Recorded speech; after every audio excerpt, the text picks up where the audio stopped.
Apply now.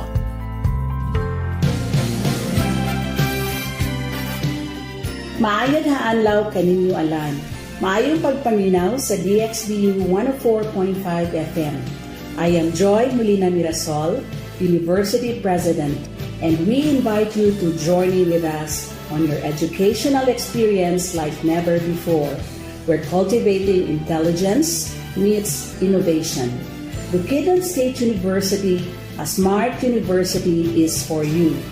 Our Smart BukSU is a vibrant educational institution encouraging collaboration, curiosity, and creativity among our smart students and workforce. Mabaya-baya kay kumakaumakaw dinita BukSU.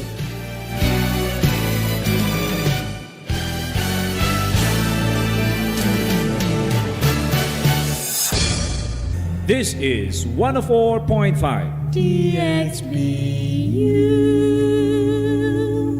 104.5.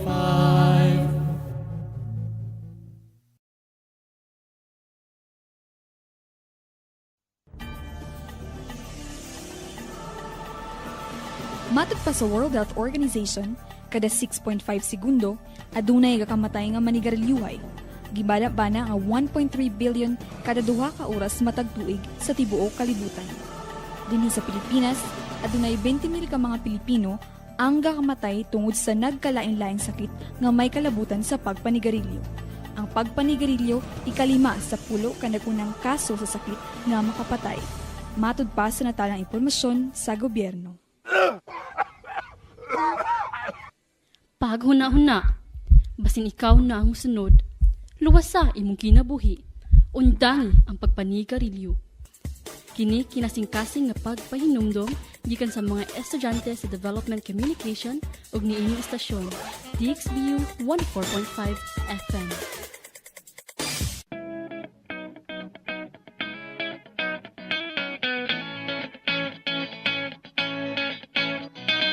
Wake up in the morning, I turn on the radio, tune into my favorite station, DXBU. Hear the friendly voices of my favorite DJs, real music heard. What a beautiful day, songs make you sway. Any way you want, DXBU 104.5.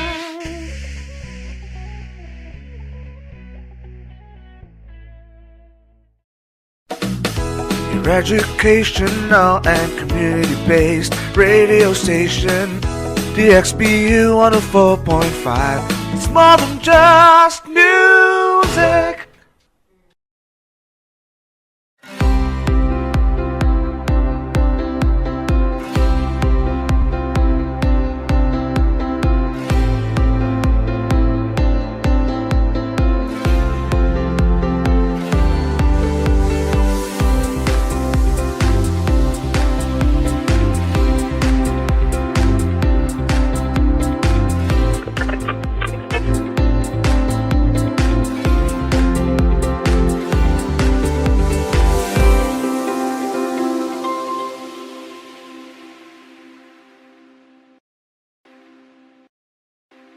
Good afternoon, Petsa 8 sa bulan sa Nobyembre tuig 2023. BukSuans, welcome sa BukSu Updates. Hatod damo ang mga labas nga impormasyon sa BukSu community, gikan sa administration, mga estudyante ug mga university officials. This is Rod Bolivar from the Information Unit. And this is Love the Mayhem from DXBU 104.5 FM. Sugdan ta ang atong programa with the BukSu Bus segment. Kung asa sayron ta ang mga kasika sa records unit ug ang gahimuon nilang records disposal, ania ang detalye. Joining me this afternoon is BukSu's Record Officer 2, Mr. Domingo L. Ramirez III. Good afternoon, Sir Kong. Good afternoon, Ma'am Love. Thank you for inviting me today sa BukSu Buzz. Yes. So, Sir Kong, dito sa atong pangutana, Sir Kong, no? So, unsa ang functions and mandates sa records unit, sir? Yes, Ma'am Love. Thank you. Actually, ang records management unit, nag-identify na siya og 7 ka functions.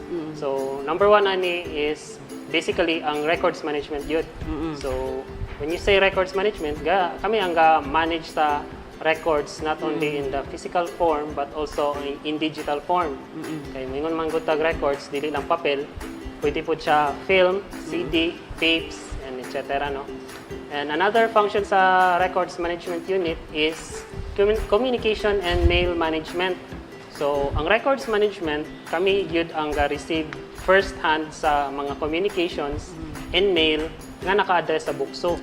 So for our listeners, especially sa atong stakeholders, is if naamoy mga request nga address to our president and to the BukSU, ang records management unit yun ang mag-receive. And actually, ang receiving sa records management is nasa main gate, admin building, nasa left side. If notice na ninyo diya, naana siya ay information desk. So diha ang receiving. Pero if ang inyong request is pang personal, and even mails nga normally atong kakita nga mail is kanang bill sa credit cards, dili na siya gay-receive sa records management unit, direct na siya sa mga hingtungdan. So ang ikatulo natong function, Ma'am Love, is kaning archive management. If manotice nimo diri sa ato ang administration building second floor, natay university archives din ha. Dayon as of now, kay gamay man kayo ang ato ang university archives, ang ato lang gina-cater nga mga records is ang accounting records. So, if mahuman na siya og file, ayan na nita mo cater og mga records sa other offices. And the next function, Ma'am Love, is ang compliance and security. So, ang records management unit, amo gina-secure ang mga records nga safe siya and ma-avoid ng mga unsay tawag ani, mga unwanted nga mga access. Kay compliance na po na siya sa Data Privacy Act. Like, ano sir? For example, kaning mga records nga mga naay mga sensitive information, o dapat ang records management lang ang maka-access ana, dili bisan kinsa. And next function, Ma'am Love, is ang disposal and audit. Okay. So, dili na kayo na ko i-elaborate ng disposal. In fact, kay mo man nato ang main topic karon. Then napod tay audit. So, ang records management unit ga-audit tanan office, ga-check nato kung sakto ba ang record keeping sa ato mga document controllers and records custodian. Okay. Then another function, Ma'am Love, is kaning training and disaster preparedness. So, ang atong mga document controllers, ato na silang gaipadala sa NASA para ma-train about records management. And of course, ang records management unit, gay-train pod personally ang mga document controllers. And isa pod sa ilahang dapat mahibalan ani as ang preparedness, disaster preparedness. Kaya in kaso simbako sa mahitabo, kabalo sila sa pag-backup sa ilang mga records. And the last nga function sa records management unit is kaning policy development and dissemination. So anything about records management nga policy, kami ang ga-develop and kami po ang mag-disseminate ana sa whole university. And as for the mandate, Ma'am Love, actually ang records management dagan siyang mandate na gina-follow. Pero mainly ang among yung gina-follow is ang RA 9470, which is otherwise known as the National Archives of the Philippines of 2007. Okay, so what are the process that you undergo para makadispose kita ani nga mga records? Yes, salamat kayo nga ang BukSU finally naka-acquire agad og approved after 2 years. So actually 2 years ni siya namo gihulat-hulat ayon siya na-approve. And ang process man gud ani, ang pinakauna gid among gibuhat ani sa university is tanan nato ang document controllers. There are 60 document controllers at that time. Nag-undergo gini sila og kuan, Ma'am Love, orientation and briefing through online. Yang atong speaker ani is gikan gid sa National Archives of the Philippines, Davao. Okay. Dayon after ato, a week after, nag-release na rin ang ato ang university og memo nga tanan offices sa university mag-records inventory through the document controllers. And it took time, it took several weeks ayan na human ang inventory. Then after the inventory, nagpagawas na po ang ato ang university og another memo nga mag-request ang mga tanan document controllers request for disposal. Actually, ang request for disposal, Ma'am Love, dili na siya ordinaryo lang nga request nga mag-letter lang ta. Request na dayon. Natay form sundon ana, kani nga form provided by the National Archives of the Philippines. Kanya, it takes time kay i-evaluate pa na nila, i-review. Mutong naabtan og 2 years actually paabot. So kani nga form makita ni sa ato ang sanit downloadable or Makita na siya sa downloadable forms nato sa BukSU Cloud. Nga after kani naman gyud actual naman gyud nga disposal, as ang ingon man gud sa taganap, first time man pud ni nato. Ay pa ko maka-experience ang ingon sa taga National Archives of the Philippines, dapat present ang tanan unit heads nga involved ani nga records disposal, and dapat present pod ang ato ang state auditor or ato ang COA. Okay. So also may covered aning disposal, Sir Kong? Ang covered ani nga disposal, I think sa akong pagsabot, if in terms manggaling of office, is katura pong office nga nang-approve. Actually, Ma'am Love, during sa request sa disposal, sa 60 ka document controllers, 20 ra ang nag-submit. Okay. Ang other document controllers, di sila magpasalig nga mag-request, kay madlock sila nga ma-dispose ang ilang records, kay basin gamiton pa. Kabalo na biya ta diri sa tong university nga basta mga aakop records 5 years backward, dig up pa na. Yes, so madlock sila dispose. Pwede din na, allowed din na, Sir Kong? Allowed na siya. Bahalag ni rapas na siya sa iyahang retention period. Basta i-keep lang nato, allowed na siya.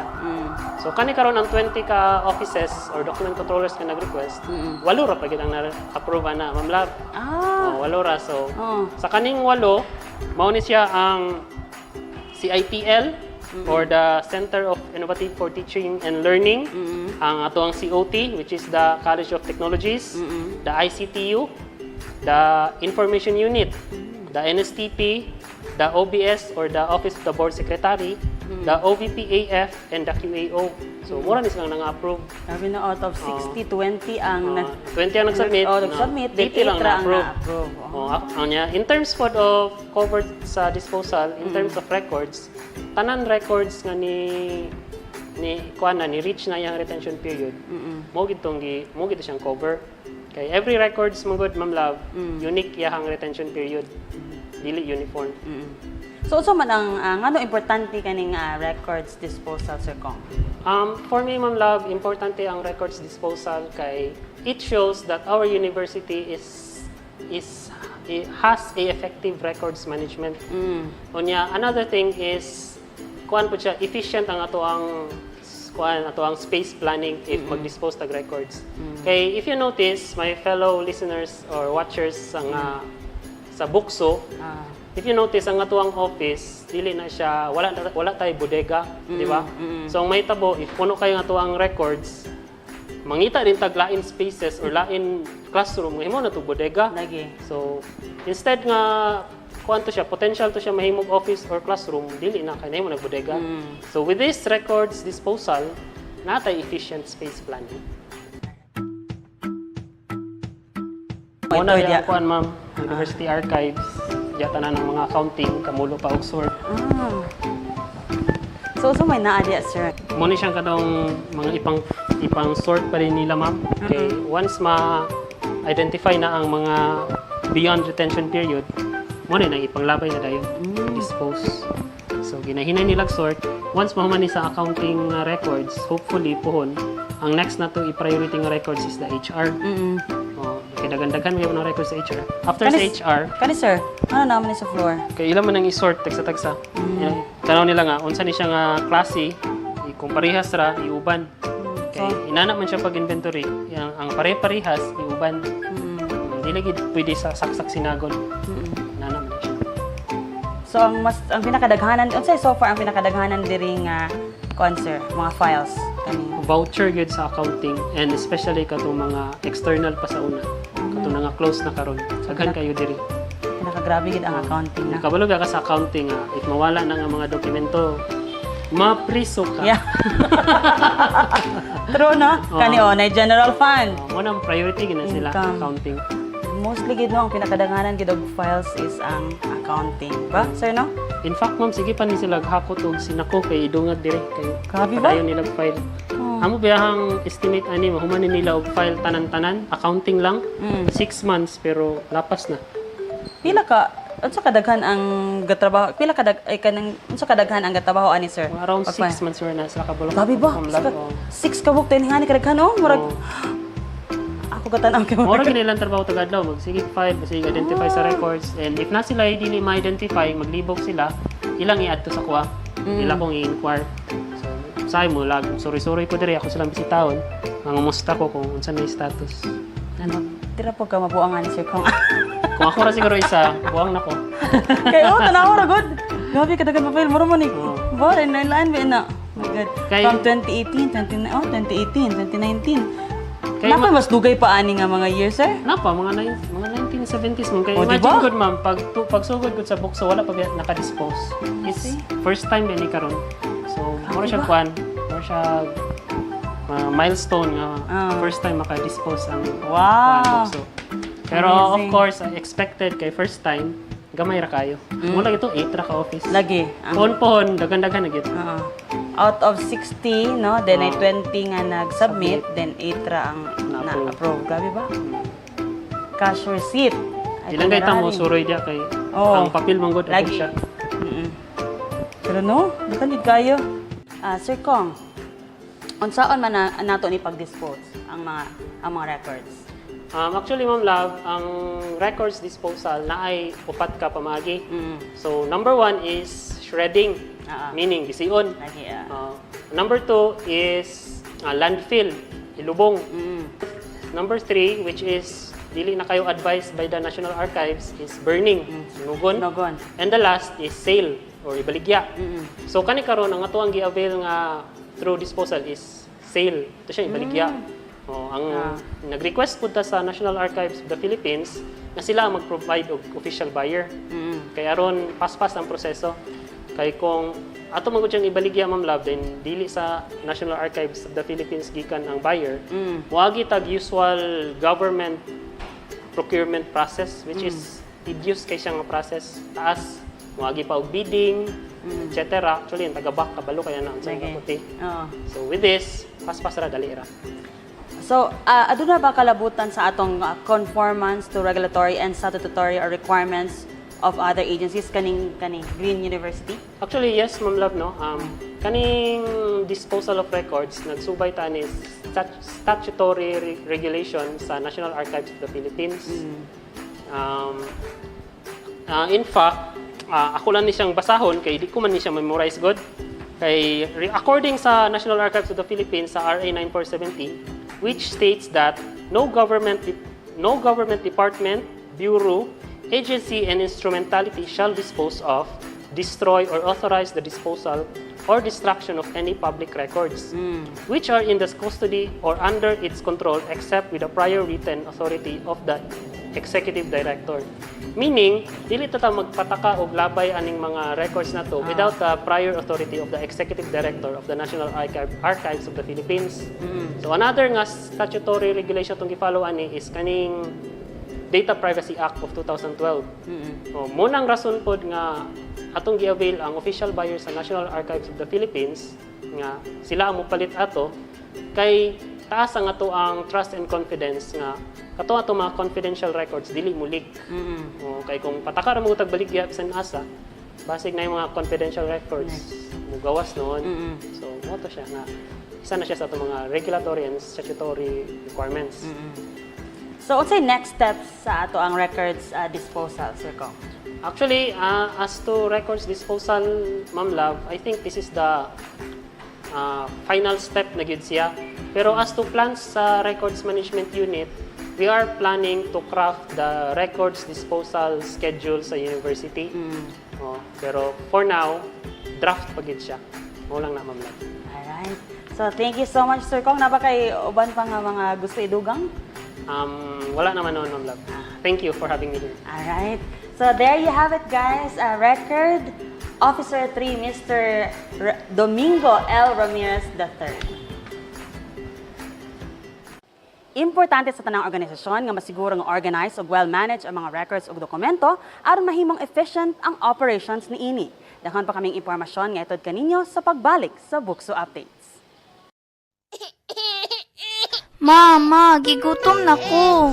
Kajut lang jud anak ha. Ako sa patulogin ni mong manghod. Ayan na din tika pakanon. Kajut lang gid anak. Susan! Ano mong pagkaon diri? Gigutom na ko.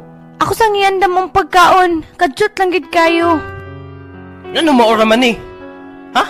Unsa man ni klase nga pagkaon? Kani? Kasamok ba uy? Ha? Maura man niyang naa. Ayaw kong tubag-tubagab! Ayaw na. Sagto na maluik ka. Kababainhan, dili pasakitan. Sila ang higugmaon ug ampingan kini nga pahinumdom giatod kaninyo sa mga development communication students.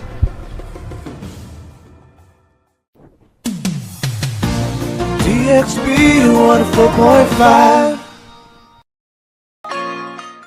Makauban ako karong hapon si Mr. Silverio A. Montales Jr., ang head sa Supply and Property Management Unit sa Bukidnon State University. Sir Jong, may hapon.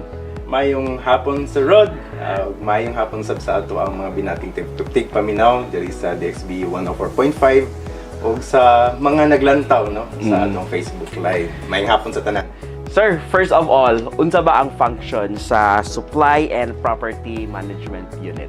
Ang Supply and Property Management Unit or kaniyang gitawag nga SPMU, kami ang gitahasan sa university sa pagdawat sa pagdawat sa mga deliveries, ikaduha ang pag-release o pag-issue ngadto sa kaning gipang-deliver nga mga deliveries ngadto sa ato ang mga end users no sa kanagkadaiyang nga mga offices, colleges ug satellite campuses sa Bukidnon State University.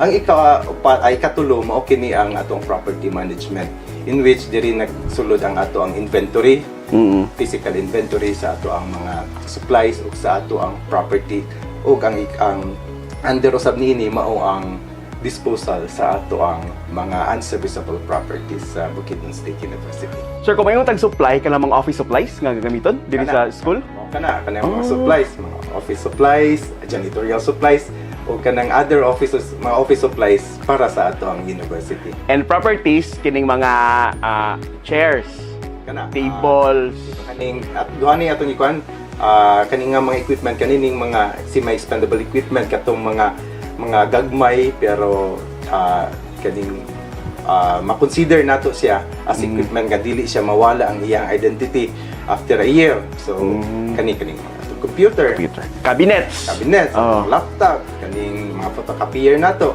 kaning mga equipment nga 50 above mo na ato ang i-consider as kaning atong sa equipment nga katong ma-consider nato siya nga dili siya semi-expendable. So equipment gyud kini siya. So mo ni ang katong mga more than 50 above kanang ato ang genset, kaning ato ang mga high-end computers, high-end laptops, ug kaning mga DSLR natong mga panggamit, ma-consider nato na siya nga mga equipment. Ultimo vehicle.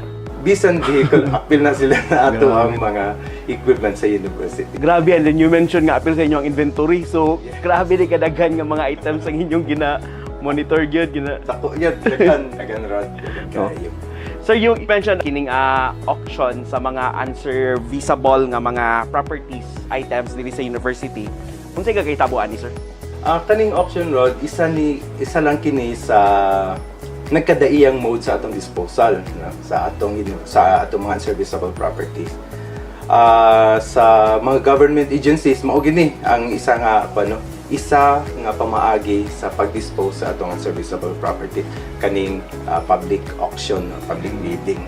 So dinhi sa BukSU magpahibgayan kita sa disposal once na nakitay mga daghan nga mga unserviceable properties. So apil na din ang mga demolished materials usab sa property nato sa BukSU. So kung natay building nga ipang demolished, ma-appeal nato na diha sa atong disposal. So isa nga atong gi-consider ana nga mode of disposal is kaning public auction. So ibaligya nato ngadto sa mga interested nga mga buyers.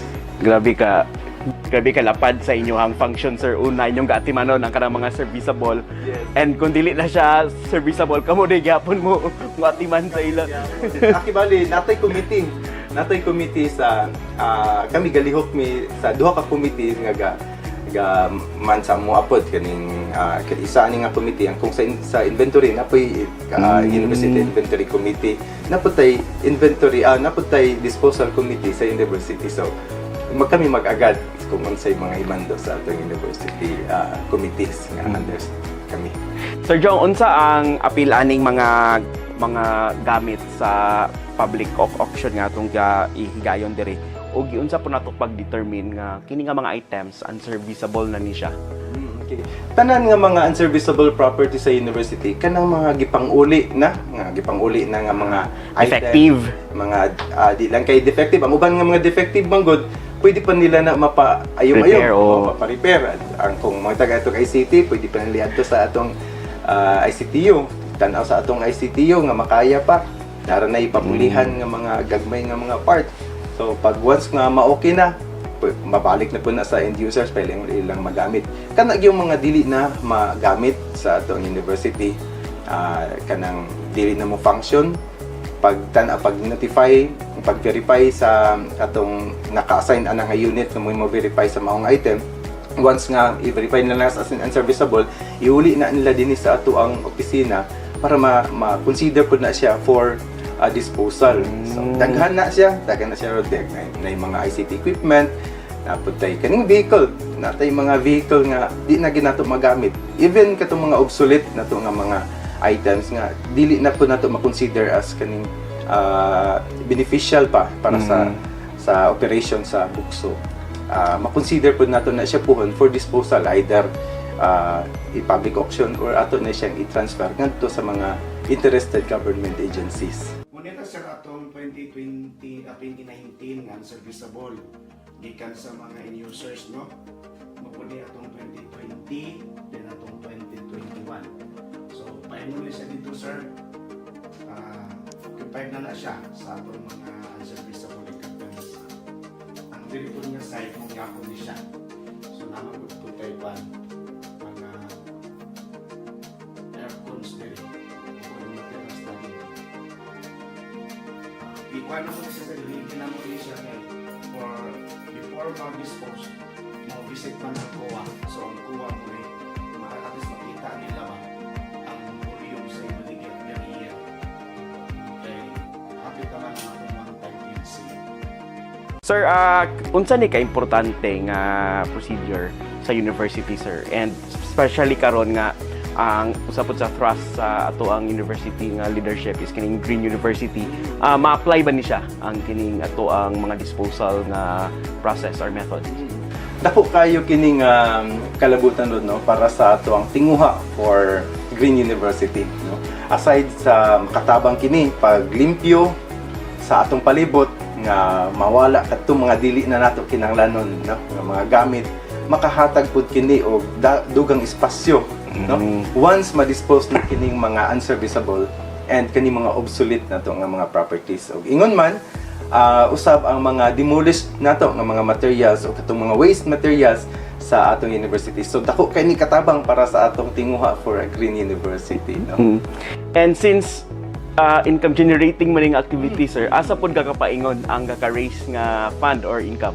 Ang halin o ang proceeds aning atong auction, no, ang auction gipagikatong atong gi-consider karon, kani paingon kan balik sa atong university kay katong mga nakadaog, katong mga nahatagan nga opportunities nga mga buyers nato, dito man na sila mobayad sa ato ang university cashier. So tanan nga proceeds niini, tanan nga halin niini balik ngadto sa atong university. Okay. And aside sa auction, sir, unsa pa ang mga laing lakang sa ato ang office in compliance gyapon aning mandate nato nga kining disposal sa mga unserviceable items? Sa akong na-mention sa unahan, no, nga ang public auction usa lang kini sa nagkadaiya or different modes of disposal. So aduna pud kitay lahi nga pamaagi sa pag-dispose.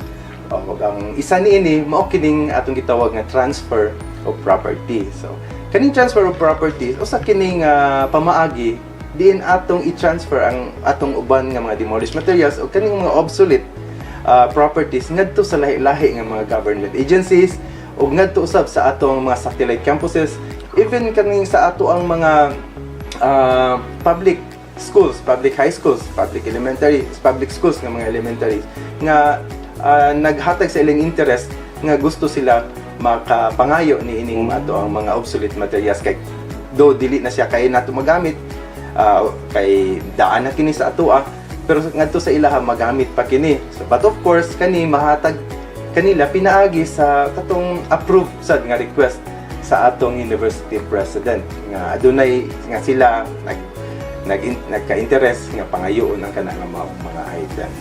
So mahatag na to siya through transfer of properties to other government agencies. Sir, unsa ang proseso aning public auction? Once nag-identify na ang university nga for auction ni siya nga items, unsa din ang mahitabuan na, sir? Unsa ang next step ana para mahitabo gyud ang actual nga auction? Ang atong opisina rod sa Supply and Property Management Unit, nagaagad kami sa mando sa atong University Disposal Committee. So mahitungod nining public auction. So as to the schedule, kung kanus nausab ipahigayon ang pang-dispose sa atong mga unserviceable properties. Baguhay pa lamang na human na kita sa atong disposal through public auction sa atong mga demolished materials ug ubang unserviceable equipment. Diin kini giapilan sa lahi-lahi nga mga interested buyers dinhi sa atong syudad sa Malaybalay. Siguro mo sunod na niini ang disposal sa atong upat ka unserviceable vehicles sa university. Din ang ato na po dayong mga unserviceable ICT equipment sunod nato nga i-dispose through public auction. So as to date, hopefully before mag-end ang 2023 or if not maybe early next year, makadispose na kita through public auction. I-post na ninyo ang schedule ana ug unsa ang mga items for ang atong pamaagi nini ato ning i-post didto sa mga public places. So ang isa na mo nga ang mga amo gi-consider ani kaniadto pa ang pag-post ani dito sa ato ang City Hall sa syudad sa Malaybalay City. Ang isa dayon diha sa may bulletin board sa plaza o gisa po diha sa may merkado. Tapos pud mi diha o may invitation to bid sa katong para sa ato ang mga interested mga buyers. O dinhi po dayon sulod sa atong campus ga-post pud mi diha sa atong And just like any bidding activity, sir, mag-register ka po ng interested nga bidder? Ang katong mga interested bidders, mo hatag sila sa ilahang mangayo na sila sa katong RFQ or request for quotation. So ihatag na nila ang ilahang pila ilang i-offer nga presyo anang specific nga mga items. Then ila nang i-submit para idungan na mo og open with the committee kung kinsa adayon mo declare na to kinsa ang mga mananaog ni ana. Sir, additional question lang, unsa ara to pag-determine sa prices? Okay, ang sa prices no, ang before ang university o ang committee makaset sa prices, ang kami sa ang secretariat o ang sugo sa ato ang sa mando sa ato ang university committee sa disposal, pahigayon kami og price quotation, price research ngadto sa existing nga presyo diri sa ato ang public sa ato ang local market. So kung pila ang presyo karon, so sa mao aning mga light metals, solid metals, plastic, rubber tanan. So kung pila ang ilahang panana, usually kuha mi og mga 3 dito sa katong tulo ka lahi-lahi nga mga junk shop nato. Dito mi makuha og mga prices kung pila unsa ang existing market price diri sa ato ang local market. So dito na mo maset once nga makakuha na kami dado na mo kana nga mga nga result dito sa atong committee. Ang committee na karon ang mo decide kung pila ang i-set nga price sa kada item. Sir, lastly, unsa may mga notable accomplishments sa mga unit? Ang among opisina sa Supply and Property Management Road, nakadawat kami og lahi-lahi nga mga request no gikan sa different satellite campuses no, and from the different LGUs and public schools. Mga approved request kini asking for obsolete and unserviceable property. So ato kining gi-facilitate no sa among unit o gi-assist para ma-transfer kining maong mga materials ngadto sa lahi-lahi nga mga satellite campuses, sa lahi-lahi nga mga LGUs, usually sa atong mga barangays kini para sa ilahang mga projects sa mga barangays, ug sa lahi-lahi pod usab nga itong mga interested nga mga public schools na ay elementary schools na high schools no nga naka-request og ako mong nahatagan nini na assist namo. Sa pagkakaroon nagpadayon ang among unit sa supply and property management together with the accounting unit sa paglihok, no, para sa kahumanan o kalampusan sa one-time cleansing sa PPE accounts. Dako kay ni siya nga challenge, no? Dako kay ni nga challenge sa tanan nga government agencies. So, makonsider namo ni siya, we will consider this to be a notable accomplishment once nga mahuman namo kini nga kaning amo ang gipaningkamutan, no? Dili lang kini accomplishment sa among unit, dili lang kini accomplishment sa accounting unit, but of course for the university. Kay dako gyud kaayo kini karon nga challenge para sa lahi-lahi nga universities throughout the Philippines and even different government agencies sa tibuok Pilipinas. Within this week mo larga ang team sa one-time cleansing paingon sa Manila, no, sa QC para mo attend og seminars, orientation training, no, workshop para i-guide ang kaning nga team para mahuman gyud namo ang maong one-time cleansing within this year. Kay mao isa kini sa ato ang gi-commit ngadto sa atong Commission on Audit, no, nga mahuman namo kining one-time cleansing sa ato ang PPE record para sa university. And with your leadership, Sir, BukSU is confident nga ma-accomplish kita nato nga objective or goal nato for this year. Paningkamutan hope nga ay napapasalamaton lang sab kami, you know, sa suporta sa ato ang university administration, no, sa BukSU, especially headed sa ato university president si Dr. Joy Merasol. Dako kayo tabang ang ilahang pag-allow kanamo, no, sa pagpadto sa mga seminars, trainings para niini og sa paningkamot, pagsuporta sa duha ka unit nga nagtrabaho niini ang accounting ug ang mga unit nga mahuman gyud namo kini. So dako kay mo pasalamat ngadto sa ato ang BukSU administration. Makaya lagi na ni paningkamutan gyud. All right, thank you so much, Mr. Silverio Jong Montales Jr., ang head sa Supply and Property Management Unit of Bukidnon State University. Thank you so much, sir. Daghang salamat, Rod. Daghang salamat sa tanan. Gawa sa property management, nahimo usab nga income generating ang auction initiatives sa Bukidnon State University. Kaya aron na ang mga items nga wala nagigamit, mapuslan pa. Di alam mo kay mabalik pa ang BukSU updates.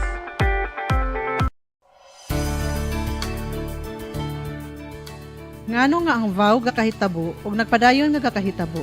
Sumala sa Department of Health, ang cultural nga pagtuo ug tradisyon nagkondisyon sa mga tao sa paghuna-huna nga ang lalaki ug babayi adunay lain-laing tahas, nga ang lalaki mao ang leader, tigtagana ug nagdala sa dominanteng tahas sa katilingban.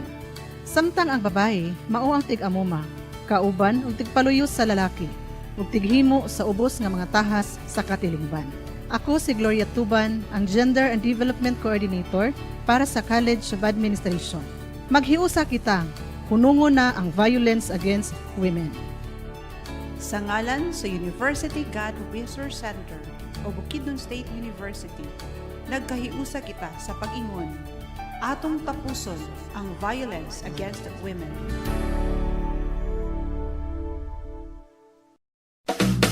Your educational and community-based radio station, DXBU 104.5. It's more than just music. Welcome to BukSU Updates. Sa unang higayon, gitapok sa Supreme Student Councils ang mga student leaders gikan sa satellite campuses para sa dakong event nga gitawag nga BukSU-1. Ang detalye ay hatagan nato ni Rod.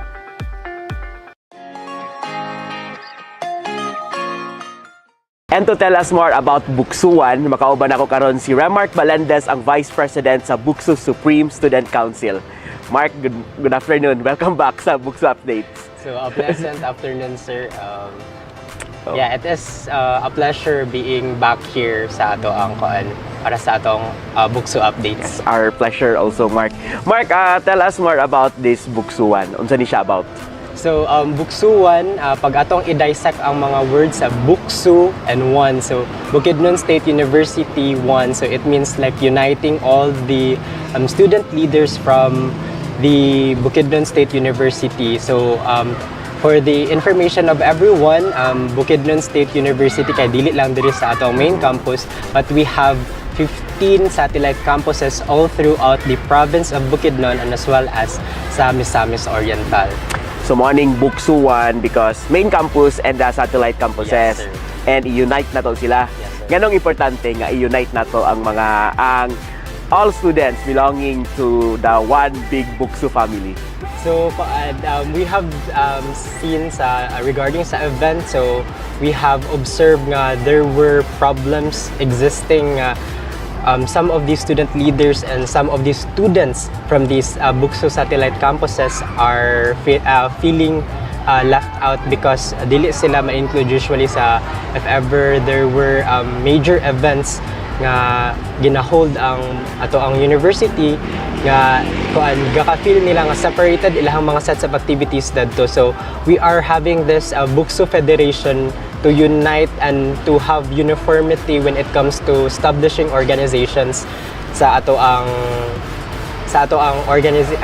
when we have organization na as one. So in order the form of like the thing of having a unity among all the student leaders and as well as para ma-unite ang tanan students within the BukSU satellite campuses, dili lang sa satellite campuses dahil including ang main. So to have one BukSU, so we established this kay we have seen the problem, and in order for that problem to be recognized and to have a solution, so we have created this BukSU 1. Na-identify ba ang root ani nga problem? Is it because kay ang majority of the communications from kunay mga events sa main campus kaka-deliver yun? Yes, sir. So, di ba, we are aware nga given the distance like bulag-bulag man gyud ang ato ang mga satellite campuses all throughout Bukidnon province, and we have also BukSU satellite campuses dili lang within the Bukidnon dapat sa Miss Or, yes, sa Miss so, Oriental. Given the like separation sa mga areas, so it is very hard to have a proper communication given the distance. So we have established this activity to have to pave an avenue for the student leaders along in the satellite campuses para na din sila direct avenue without to address their concerns if ever they have concerns sa ilang satellite campuses. And so medyo daghan gid ni nga mga students ang ma-involve ani kay apil naman ang satellite campuses.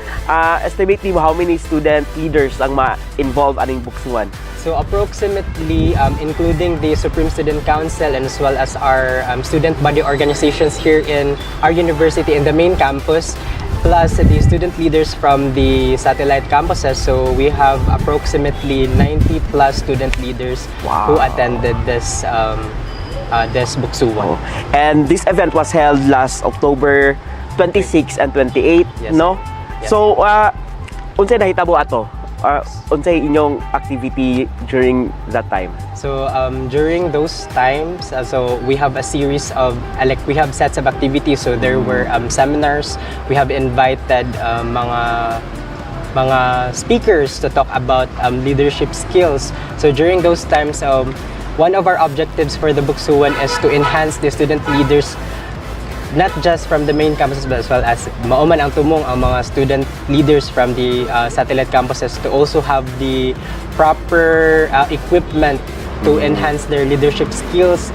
So we have invited speakers who have the skills and the capabilities on leadership.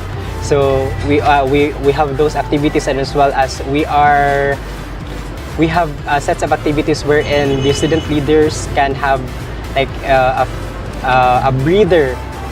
Kay di ba since focus raman kayo ang mga student leaders on their academic works and their organization work. So it will serve also as an avenue para maka-breathe ang atong mga student leaders. So aside from having the knowledge on how to be an effective leader, how to properly, for example, write communication letters, resolutions, as well as to have the equipment to properly lead. So we also have activities para bitaw maka-socialize ang ato mga student leaders from not just sa mga student leaders here sa main campus, as well as student leaders from the other satellite campuses. So it is also an avenue for socialization, sir. And it was also a time for you to bond with Yes, sir. other students, especially sa satellite campus. Yes, sir. So, unsay expected nga output ato? So yes, as mentioned, so expected outputs would be to enhance their leadership skills. And then as well as there will be seminar and training workshops on how to properly write communication letters. So we have established a uniform format for our communication letters, and then from the resolutions, as well as for crafting the constitution and bylaws. So those kinds of our outputs were met during the BukSU-1, sir. Mark, unsa di ang existing karon nga structure sa student councils or student bodies sa mga satellite campus? Bulag individually yun naagid sila yung mga set of leaders or organizations sa ilang campus? Yes, sir. Since wala pa may unified na structure for our organizations sa atong satellite campuses, so they have different kinds of structures when it comes to like sets of organizational structures, sir. Some of the satellite campuses followed the student body organization structure, and then some with the Supreme Student Council that they have their own presidents and the sets of other officers, and then some of the satellite campuses have their governors and then the other sets of officers. So as we saw during the activity nga naadyo lahi-lahi nga organizational structures. So mo na intention sa BukSU-1 nga ma-unify siya. Yes, sir. Nga mag-agree ang tanan kung unsa nga structure ang gamiton. Yes, sir. Yeah. And what's the intention ani nga ang main campus nga SSC siya ang mo supervise or on top gap unsa ba? Yes, sir. So since Bukidnon State University will be united as one, and then we have the Supreme Student Council, so as the Supreme Student Organization, so the BukSU satellite campuses organizations will be under or will be on the direct supervision of the Supreme Student Council from not just from the main campus, but student leaders also from other satellite campuses will have now the right to run for a position in the Supreme Student Council. Okay. Mark, why is inclusivity very important sa mga students, especially sa mga student leaders nato, particularly sa mga satellite campuses nato? So we have included in our platforms during the election that we will be covering the inclusivity. So inclusivity is very important so that the students will have the sense of being one. Like dili sila makafeel bitaw na they are left out just because layo ilahang campuses, and then the main heads of our university are from the main campuses. So in order for us to foster inclusivity, so we have to include tong naa sa ato ang mga layo nga mga satellite campuses. So by fostering also inclusivity kay they may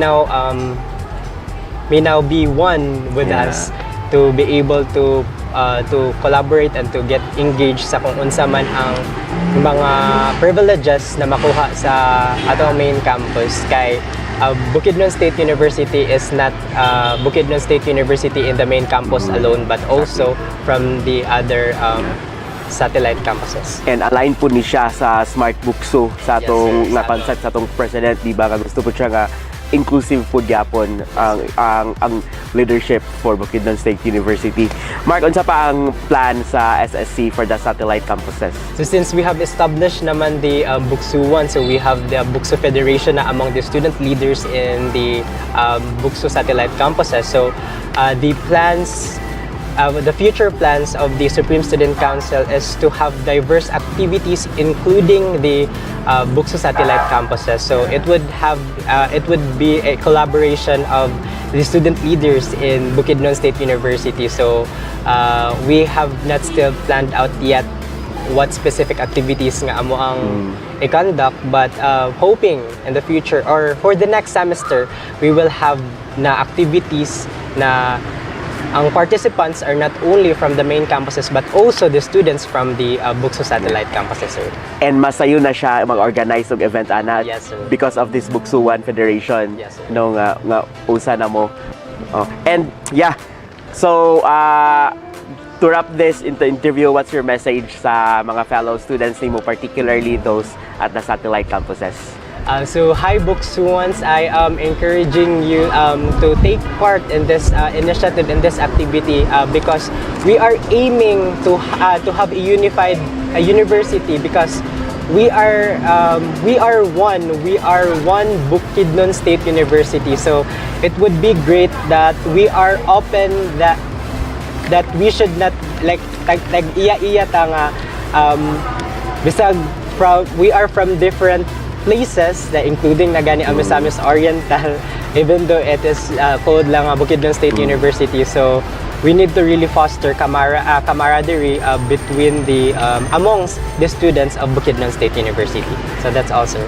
Thank you so much, Mark Melendez, the Vice President of BukSU Supreme Student Council. Thank you so much, Mark, for joining us once again sa atong program. Thank you so much, sir, for having me here, sir. Congratulations, SSC, for the BukSU-1 initiative para ma-develop ang leadership skills sa tanang mga estudyante dito sa main campus and sa satellite campuses. With Smart BukSU, no student is left behind.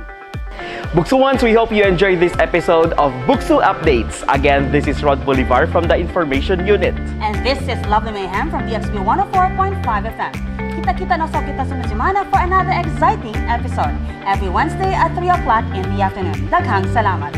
And this is BukSU Updates.